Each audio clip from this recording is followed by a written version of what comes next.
Hey folks, welcome back to Now Playing, the show that talks to producers, writers, anybody in the theater who's making a comeback or just keeping it going. And today I am lucky enough to have Timothy Nolan, who is a playwright, an actor, and one of the participants of the exciting Rogue Theater Festival, which opens on July 21st.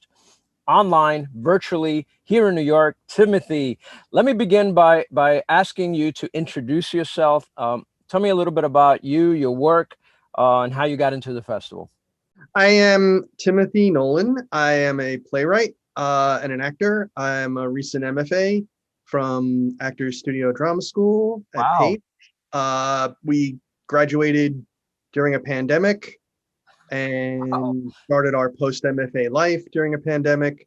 And that factors into the story of the Sugar Plant, which is our play in the Rogue Festival. Because it was our thesis project, or it was supposed to be presented in April of 2020, and obviously got nixed by the pandemic, as everything in New York did. And I belong to a playwrights group that twice a year we do 30 submissions in 30 days. And Wow.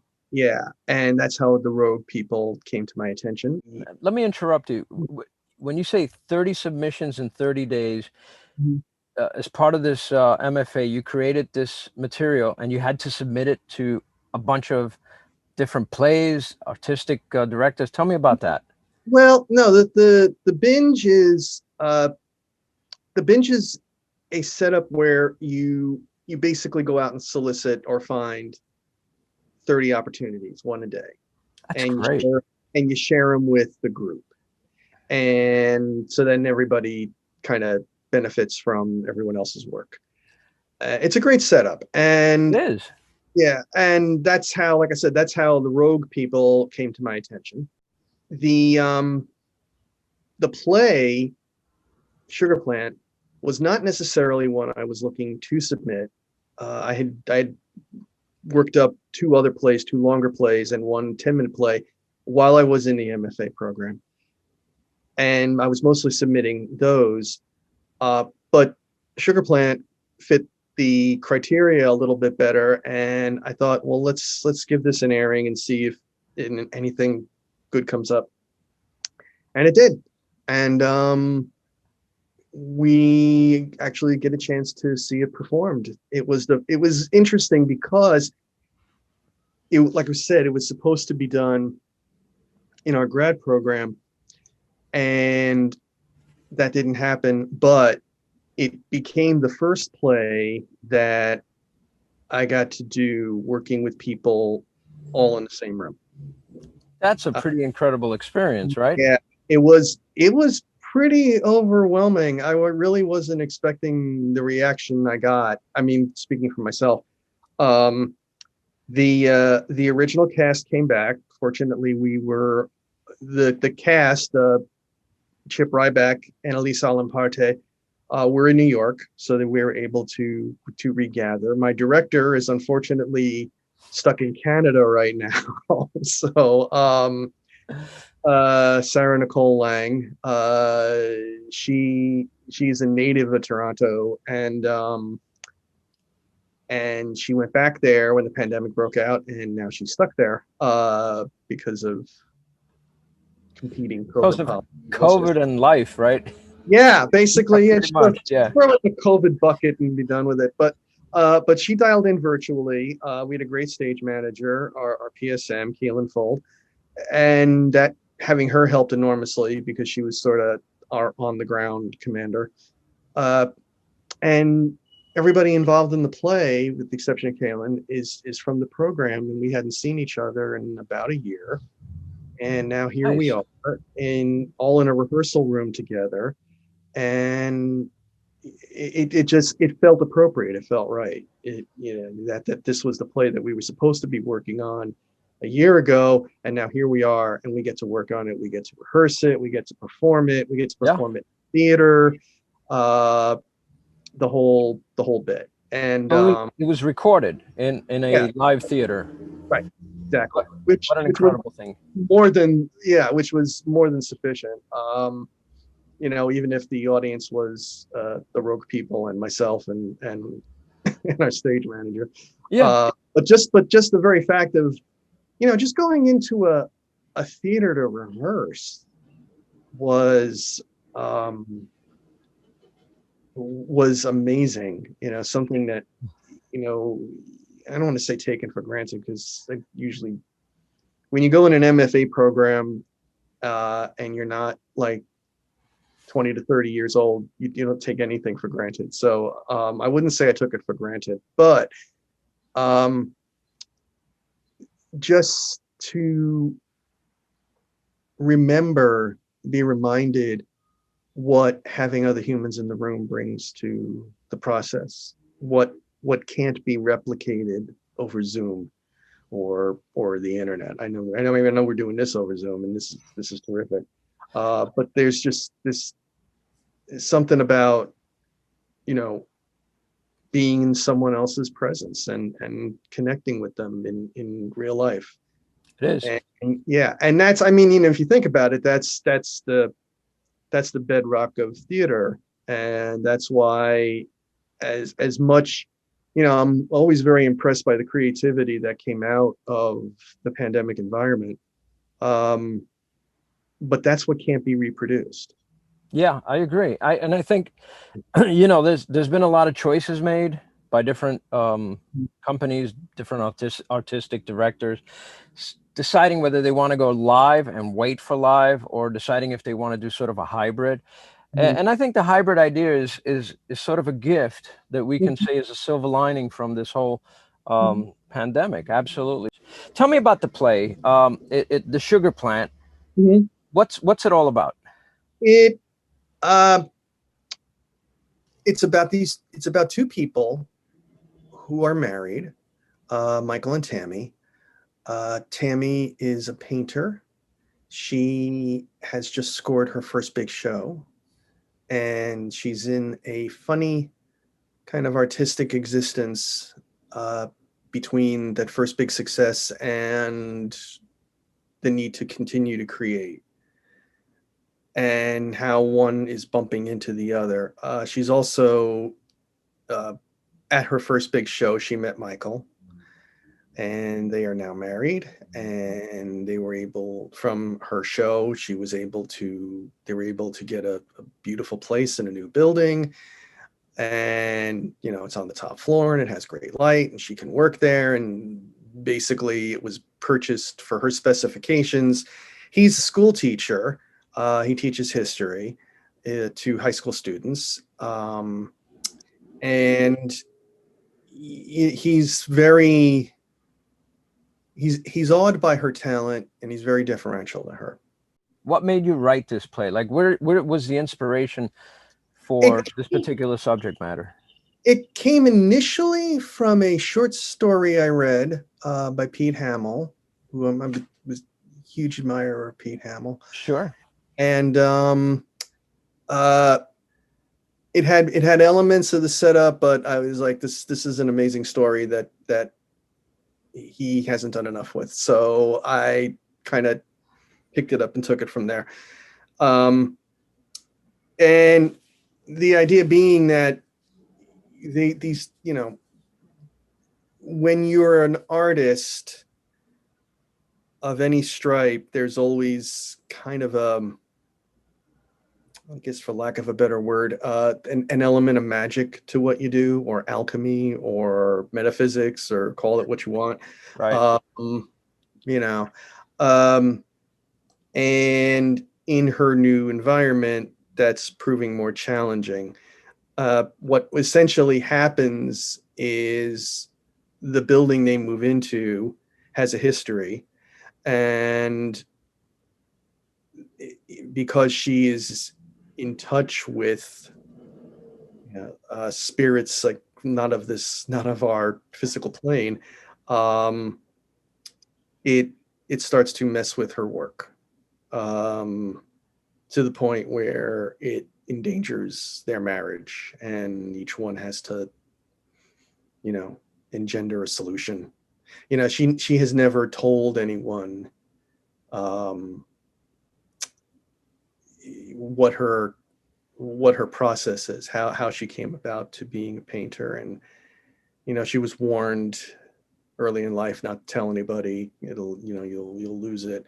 But by the same token, if she doesn't tell Michael, her marriage may well be over. Mm. So so it really comes down to that. And the action that's pushing it forward is all taking place because they are in this building, and they have chosen to live in this place. So Let me ask you, as far as genre is concerned, because it sounds like sounds like drama, but also a little bit of, I don't know, supernatural. Would you? Well, how would you describe it in terms of genre? uh I remember my director said this is really more magical realism than anything else. So I like that. that was pretty good. That was pretty Yeah, good. I like magical realism. Yeah, me too. Tell me about your playwriting, the types of plays you like to write. Have you been in a festival, that sort of thing? And then we'll talk about your acting. Sure. Uh, I've been in 4 Fringe festivals. Wow. Okay. Before the MFA program came along. 2 of our plays won awards in the Fringe, which was really cool. Yeah. And I think they're all they all have the elements that I was just discussing. You could probably throw a lot of them into the magical realism, or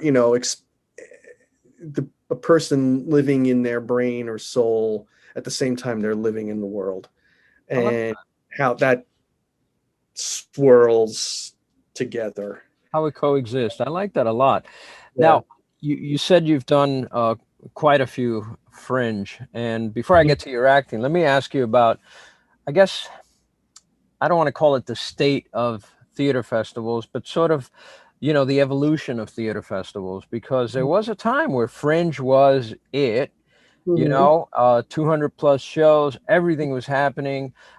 You'd walk down certain parts of the city and you'd see like, 3, 4 venues on the block with lines going all the way up the block. Quite an incredible, different atmosphere. And now with COVID and with Allison Homan, who's the founder of the Rogue Theater Festival, the decision has been the last 2 festivals to go virtual. And they do all Mhm. sorts of, they videotape a show on stage, they do Zooms, they do filmed versions of shows. How do you think this works for the playwright or against the playwright? And where do you think it should go, or where do you think it will go in terms of the overall festival perspective? Well, I think anytime I'll say as a playwright, anytime you can get your work done by good people, you do it. Hmm. And that's, I mean, that's why we're here. Let's put it that way. I was lucky enough, when I got into this program, I was lucky enough to meet really good people who were really good artists and very trustworthy. And I've always said, if you give me some actors I can trust, we'll make something great. And so that's been the case. And then the vibe I got off of Allison and the rest of the Rogue people was wonderful. So I knew we would be in really good hands in that regard. Um, what I liked about the festivals, which I think we haven't quite gotten back to yet, is the community. Is that you meet people and you you try to see each other's shows. You're usually pretty busy, but you see each other's shows, you meet other people. It's a point of connection where even if you don't meet in that particular festival, you've all done it. I've been in companies that were essentially Fringe alums of playwrights, actors, and directors, and that worked out really well. So there's that sense of community, that sense of you're with something bigger, that you're not alone. Hmm. Uh, because sometimes when you're a playwright, or even now that I'm we've alluded to this, now that I'm doing acting work, especially in this environment, you can sometimes feel like you're kind of by yourself, and does any, if I fall in the forest, will anyone hear me? Yeah. So that's what I miss. Um, as you alluded to the idea that there were three, you certain blocks on the Lower East Side, and you'd find like 3 or 4 venues on a block, and Yeah. you could literally bounce from one show to another. And sometimes meeting people who came into the city just to see fringe shows, and they would come up to me and, oh yes, this is like our 4th fringe show this year. This one was really, really good, and we liked it, and we try to see as many as we can. And now you realize you're not only plugged into something artistically bigger, but you're expanding your following, and so it's good for you as an artist. It's good for the community. It's good for the city. Um, Let me ask you this question, because you just alluded to something Mhm. which I think is fascinating about doing virtual presentations of any work, and that is the expansion of the audience base. And this is a question I ask just about everyone. How do you feel about that? Because I think now, for instance, one silver linings, right? One thing is you can fly in, but the other thing is you can plug in and see it Yeah. from anywhere in the world. And I think that also opens it up for, for a play like yours to be seen by people that normally wouldn't come to New York and see it. How do you feel about that? Well, the more the better. I mean, Right. you may not have the depth of connection, but you're expanding your breadth, Mhm. and so that's to the good. The idea that people can tune in from all over, wherever they are, and it makes it easy for them. So that's at the end of the day, you want your work seen. Right. So um, so anything you can set up that will expand the number of people who will see what you're doing, what you and your team are doing, um, is to the good. So Have you, and so in that regard, as you say, it's you find ways to work because you got to keep working. So and as my wife is fond of saying, necessity is a mother. So so you look for solutions, and you take what's out there. And I mean, I think we're lucky in that technology is at a point where we did have options, yeah, and we had you had somewhere to apply your creativity. yeah, uh, and I the number of online shows I've seen that friends and colleagues, and even just uh, people doing stuff have done,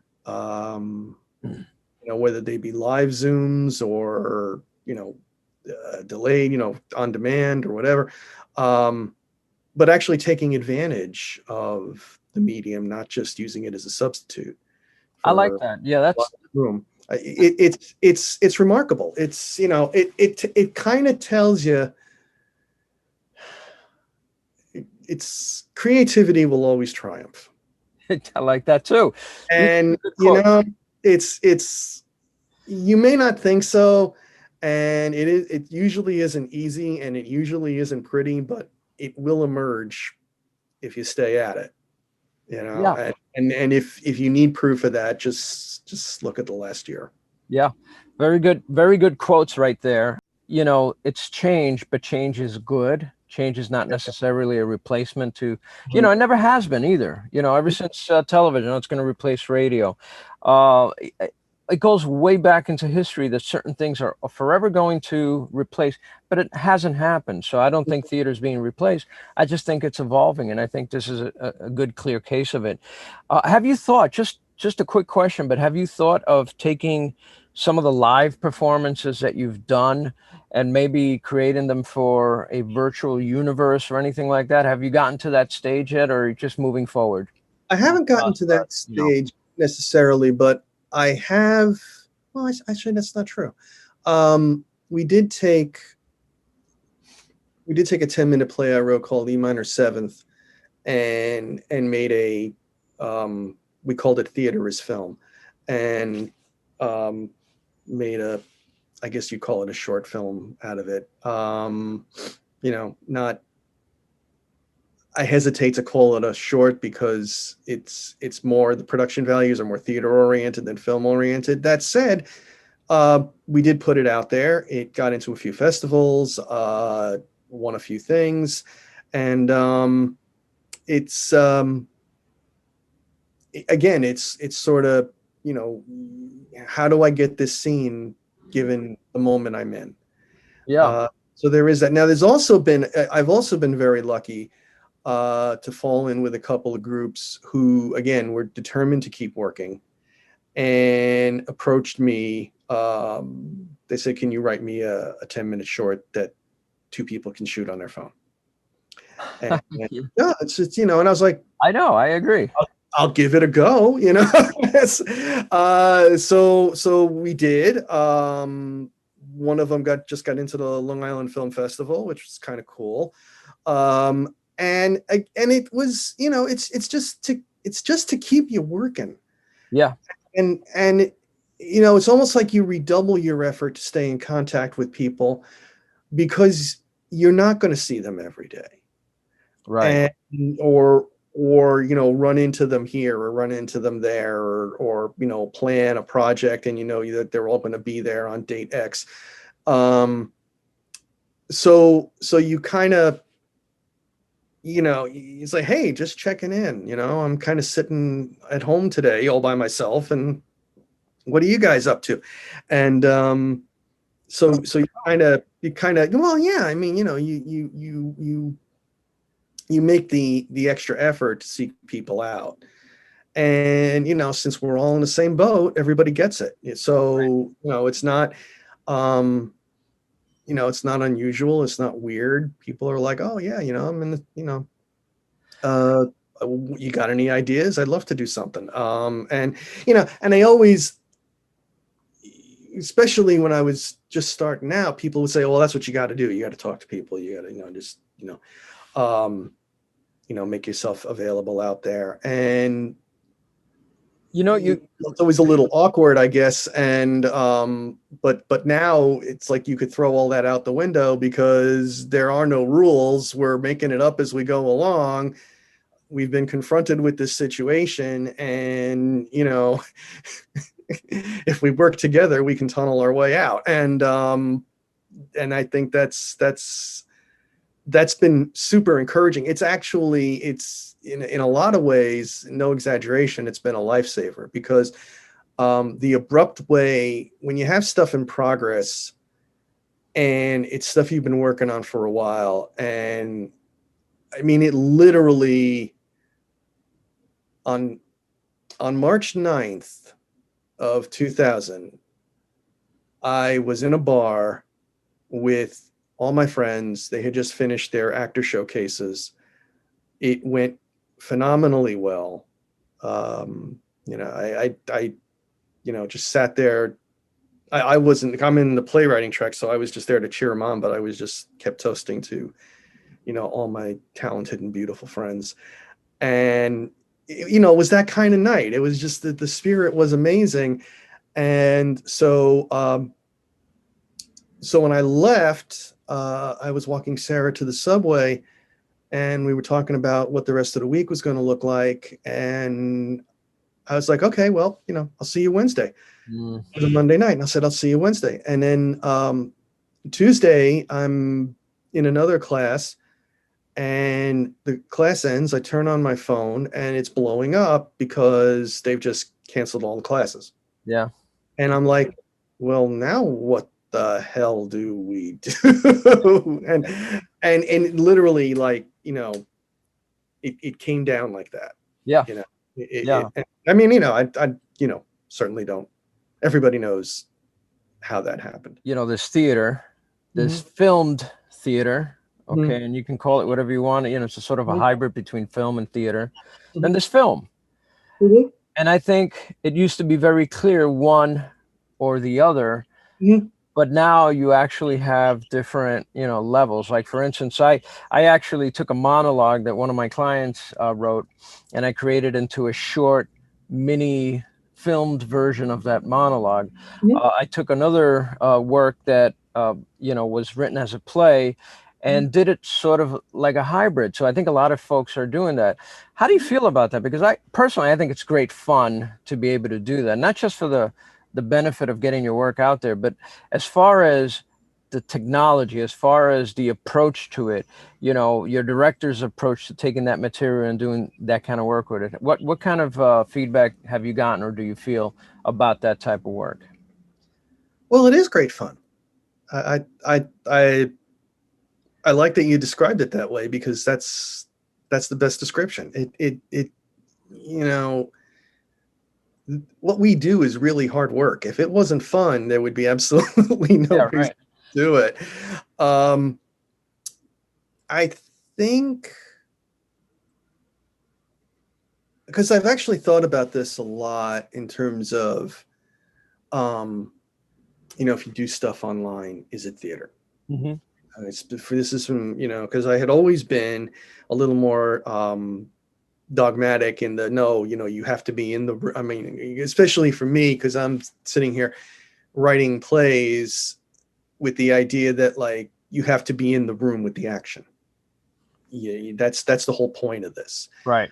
Um, if you don't call it a film, you can get away with a lot more. Like, Exactly. Right. I mean, my wife's a filmmaker. She's a screenwriter. I see what goes into her completing projects, and I'd be like, oh, where is it now? And she goes, oh, it's in color correction. Oh, it's in sound correction. Oh, it's in Yeah. post prod. And I'm like, wow, okay, and you get it because you want it to be as good as it can be. Now it's a little more, well, if we wrote a thing that was set in my apartment and we filmed it in my apartment, Yeah, exactly. Right. we actually have something happen. And again, you're always trying to catch that magic, but it's a little more, it's it's almost like punk rock. It's it's, if I pick up a guitar and I sort of play it, does that make it music? Does that make it rock and roll? And sometimes you end up with noise and sometimes you end up with the Ramones. So um I think we're kind of in, I think we're in one of those periods where we're going to see everything redefined. I agree. I totally And agree. and it's almost like we're gonna figure out what to call these things. Hmm. We're gonna figure out what the nouns are. Hmm. Um, but the verbs, the doing of it will, that it one won't really affect the other because these things are already in progress. And it is like, you can imagine, with the first films, it's like, oh, is it like a play? And it's like, We're back yeah, to that. Yeah, we're back to that. except we can shoot outside. Yeah. Well, that's interesting. And you can do it with a phone as opposed And to, now you can do it with a you know, phone. And, a big and setup.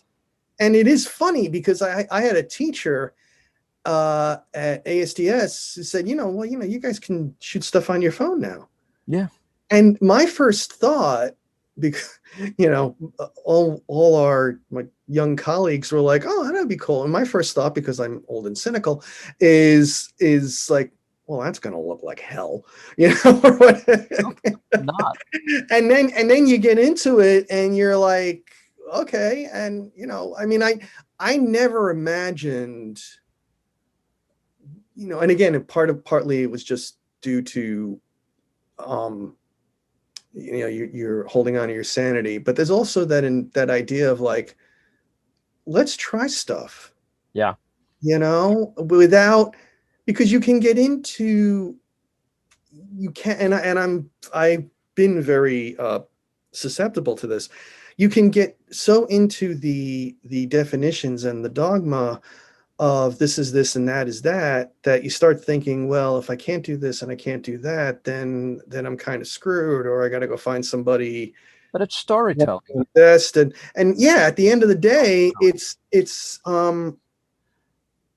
telling your story. It's telling the story and getting just your forget the channel, right? and getting it heard and getting it Tell a seen. story. And here's another medium that you can do that with. Yeah. And so it like I said, I think we really are, by however we got here, hook or by crook, we're in one of those times that we're going to see all manner of change Yeah. Yeah. very I soon. agree. And people are not going to be afraid to try stuff. People are not going to worry about how production values or things like that are going to be perceived. And it's just Well, going to be, as I said, we're just going to pick up our guitars and see if we can all end on the same note, the other thing I want to talk to you about in the last few minutes that we have is about your acting, because you made a comment that this is a fairly new thing. So just a quick recap of how you got into acting and what are you doing, and are you using your iPhone to send in auditions, that sort of stuff. Well, I'm definitely doing that. I did a thing when the pandemic first broke out. I was like a month of self tapes, and I got the idea, like Patrick Stewart was doing something like this and Lisa Dwan was doing something like this. Um, and I was like, I'll find a poem every day and read it and put it out on the internet. And this is my tiptoeing into the world of pandemic rep or whatever. And And uh, so I did that. It actually started when I got into grad school. I'd always been fascinated by actors and acting and what they bring to any creative process. And I think, and certainly I was in this category. I think a lot of writers, when they start out, they're scared of actors. hmm. They're worried they're going to mess everything up.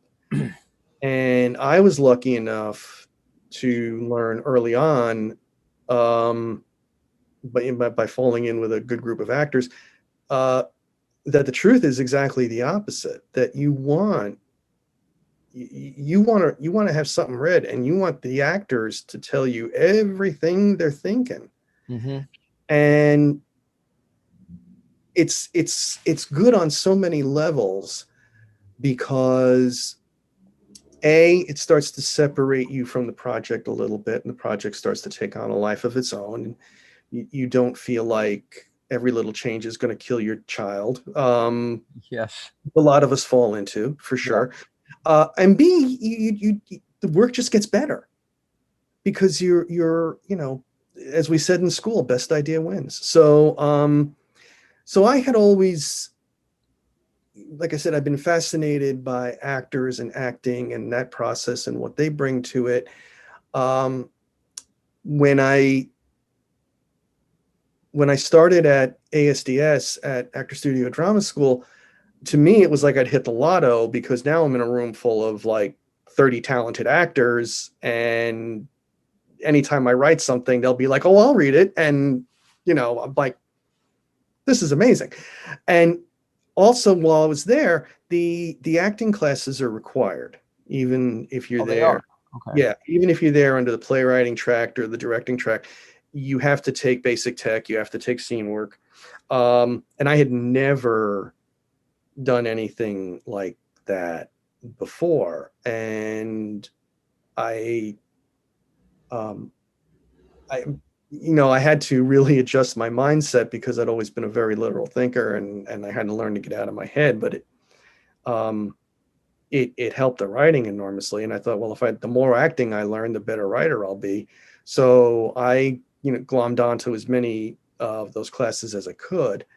Um, but I got to enjoy it, and I found that I was not bad, and pretty good, and getting better and learning stuff. Um, and it's been I've been kind of been tiptoeing into it, but it's been okay. I uh, I did a few online plays last year. I've gotten a few TV roles this year as things started to gear back up. And you know, That's great. You ready and anxious for more. So You do get anxious for more, yeah. Then once you get yeah. into it, I want to just end this interview by giving you an opportunity to plug whatever you want to plug. Tell us where to find you. Thank whoever you want to thank. So let me give you this opportunity to do that. Well, I have to thank everyone in my cohort at ASDS and all my teachers who it was I I have said there were 3 days in my life when my life changed abruptly, and it was when I got married, and when my daughter was born, and when I started school. Really, that's Oh incredible. my God, yes. No two ways about it. Um, and I quote this all the time. There's a line from Elton John that says, "I thank the Lord for the people I have found," and that's how I feel. Um, I love working with Sarah Lang. She's my partner in crime on a lot of these projects. Um, my actors are amazing. They're Chip and Elisa are wonderful. All the actors I've worked with, almost everybody in the cohort at one point or another, and they're all amazing. So there's that. Of course, I would not have gotten into school without my wife. So I was like, this is going to get really expensive, and she's like, well, it's cheaper than regret. So that's actually what started the whole journey. Uh, the best way to find out about me is on my website, which is Timothy-Nolan.com. I actually have two plays going up this month: the Sugar Plant and the Rogue. The Road Theater Company, ROAD, Road Theater Company out in LA is doing a play of mine called Stuck with Fred, which has been picked up by their company and directed by Taylor Nichols. And that's going up within a few, actually, the two plays are within a few days of each other. It's going to be interesting. Um, so there's that. And in the fall, I've found out in the last couple of weeks that our rep season has been rescheduled in October. And if the city doesn't blow up because of variants and such, that's full steam ahead. So fingers crossed. And yeah, that's where I'm at. Timothy, sounds like you've At the website, if for all the deets. it's wonderful that you've been so busy and growing during what could have been a complete halt to many careers, but it Yeah. sounds like you've managed to pull through. I congratulate you on your participation in Rogue and your upcoming other projects. I congratulate you on your acting. For the folks who are out there, give us the date and time of your Rogue presentation online. Sure. We are July 25th at 9. And then I believe it's going to be on demand from then until August 1st. That's right. I believe so too. Well, Yeah. congratulations to you. Thank you for doing this interview. And Thank you for having me. This has been fun. yeah, it's a lot of fun, and it's great for me to hear what other folks are doing and how they're keeping, our art form going. I think that's a wonderful thing.